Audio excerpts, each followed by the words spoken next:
We've done much reporting over the years on China's threat, even before anybody was talking about it, anybody, right here on LevinTV. And I need to get back to some of that as well, circle back, despite all the issues that are popping up all the time. And also, we've done a number of shows with Peter Pry on the electromagnetic threats to this country. And they're getting worse and worse and worse, and our government's doing very little about it. So here is a report from India, WION, a real reporter, so you might want to take pictures. And she's terrific, and she talks about adversaries to the United States, making our electrical grid vulnerable, China, North Korea, and of course there are many others. Let's take a listen. Go.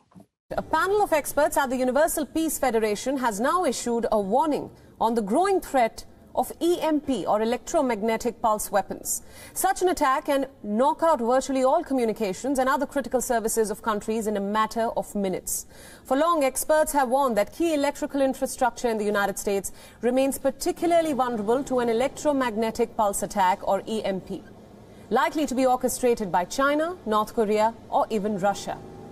The Universal Peace Federation specialists have now said that the US is at a pivotal moment if it wants to avoid a potential doomsday scenario. But to analyze the risk, we must first understand what an EMP is and how it can be weaponized. An EMP weapon is one that directs a massive explosion of energy over an intended target, much like lightning. But in contrast to other conventional weapons, an EMP explosion does not physically harm humans. What it does, though, is cripple all electronic devices and infrastructure within its radius. The weapon at first is glided directly above an intended target.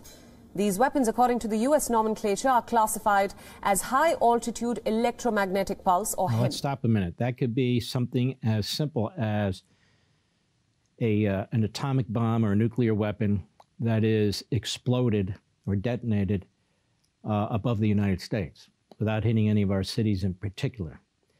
And that pulse is so massive, it would knock out the electrical grid. Peter Pry's talked about this, others have talked about this. Even North Korea is building the capabilities to do that. Go ahead. A HEMP attack can interfere with radio frequency and instantly produce damaging voltage in electronic devices across thousands of miles. It can hinder fuel distribution, transport, food and water supply, and most importantly, communications, especially military communications. Such attacks can permanently immobilize vehicles with modern electronic ignition and control systems. So let's stop a second. Imagine every single thing that operates from electricity or battery power dead. You can't communicate with anybody. You can't use any of the items you have in your home. Communication's dead. Your cars don't work. You can't get gasoline at a pump because the pumps don't work. Trucks can't move. Food can't be produced because of tractors and so forth. Think of your sewage system. Your sewage system is a cleaning system that most towns have. And again, works off electricity. You will not have clean water. You will not have food. You will not have anything. You won't be able to get a hold of your bank or your bank accounts. You can't use an ATM machine. They couldn't open up a vault if they wanted to. So you are destitute. You're thirsty. You're hungry. You have no way of communicating with anybody. You can imagine what would happen to this society. The number of deaths, the kind of lawlessness. You'd have the law of the streets, the inability to communicate with family members. And you might say, well, they can get it up and running again.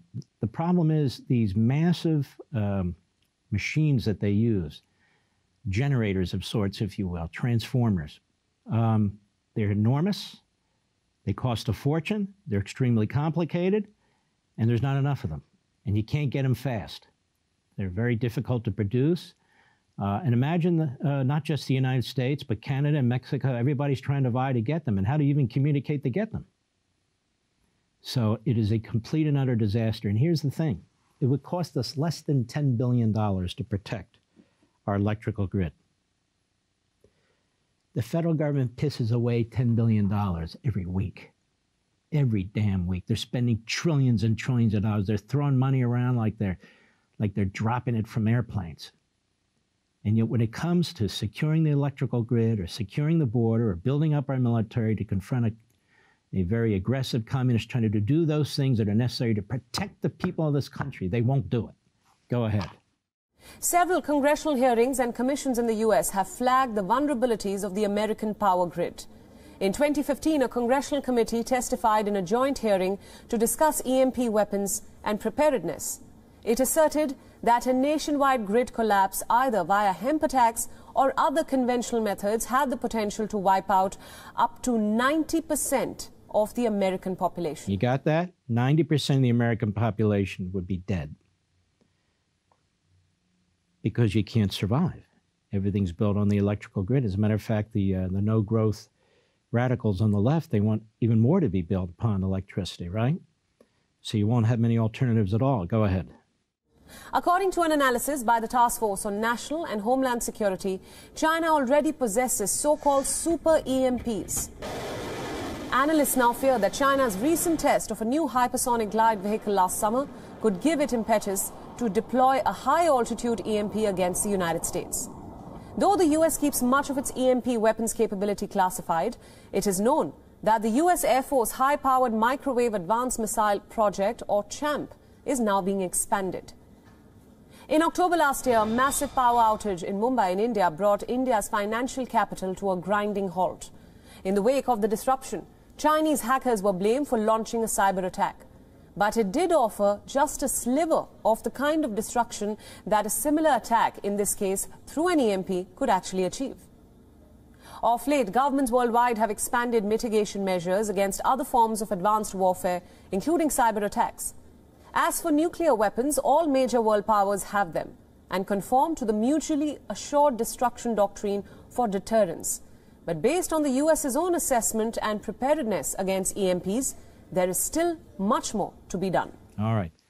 We are naked, really, in the face of this.